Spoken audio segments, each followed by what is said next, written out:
안녕하세요, 여러분. 오늘은 구약성서의 핵심 책 중 하나인 신명기를 함께 공부해 보겠습니다. 신명기는 모세오경의 마지막 책이자 이스라엘 백성의 신앙과 삶의 중심 원리를 담고 있는 매우 중요한 책입니다. 율법의 반복이라고 알려져 있지만 신명기는 단순한 반복을 넘어서 새로운 해석과 적용을 통해 이스라엘 백성에게 방향성을 제시합니다.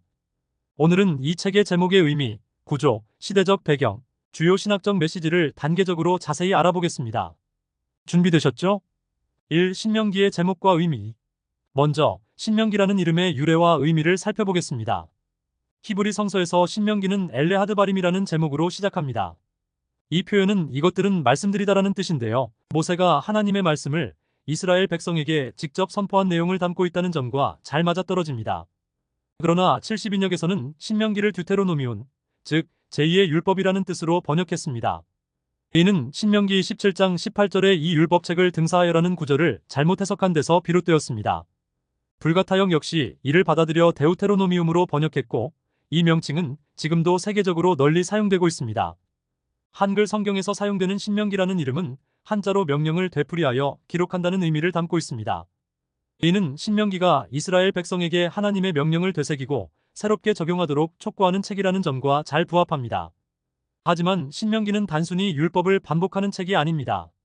신명기의 본질은 기존의 율법과 역사를 바탕으로 그 의미를 재해석하고 약속의 땅 가나안에서 새로운 삶의 원리를 제시하는 데 있습니다. 이를 염두에 두고 책의 구조를 살펴보겠습니다. 이 신명기의 구조와 내용. 신명기는 크게 세 편의 설교와 부록으로 이루어져 있습니다. 첫 번째 설교, 1장 1절에서 4장 43절. 모세는 이 설교에서 이스라엘의 광야 40년의 여정을 회고합니다. 이스라엘 백성은 출애굽 이후로 하나님께 반역하고 불평했던 기억이 있습니다. 가데스바네아에서 정탐꾼들의 부정적인 보고에 현혹되어 하나님께 불순종했죠. 모세는 이를 상기시키며 하나님께서 여호수아와 갈렙만이 약속의 땅에 들어가도록 허락하셨음을 강조합니다. 두 번째 설교 4장 44절에서 26장. 두 번째 설교는 십계명과 다양한 율법 규정을 중심으로 합니다. 이 설교의 핵심은 바로 신명기 법전 12장에서 26장인데요. 이는 가나안에서 새로운 공동체를 세우기 위해 반드시 지켜야 할 종교적, 사회적, 정치적 법규를 포함합니다. 하나님께서 자신의 이름을 두기로 하신 한 장소에서만 예배를 드리라는 규정 12장. 우상숭배 금지와 우상숭배자에 대한 처벌 13장. 11조와 약자를 위한 법 14에서 15장. 3대 절기와 제사 규정, 왕의 임명 규정 16에서 17장. 도피성 제도 19장 등 다양한 내용이 포함되어 있습니다. 세 번째 설교 27장에서 31장. 세 번째 설교에서는 언약 갱신 의식과 관련된 내용을 다룹니다. 가나안 땅에 들어가면 에발산에서 언약을 체결할 것을 명령하며 순종과 불순종에 따른 축복과 저주를 경고합니다. 이어서 모세는 이 언약이 현재와 미래 모든 세대에 적용되는 것임을 강조하며 새로운 지도자인 여호수아에게 지도권을 승계하는 내용을 덧붙입니다.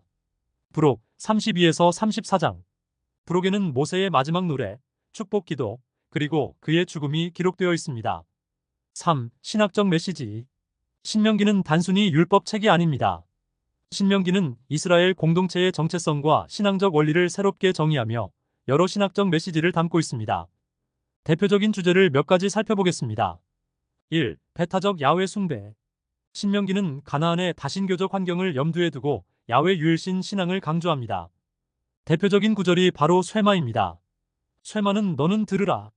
이스라엘아, 우리 하나님 여호와는 오직 유일한 여호와시니 너는 마음을 다하고 성품을 다하고 힘을 다하여 내 하나님 여호와를 사랑하라는 명령으로 시작합니다.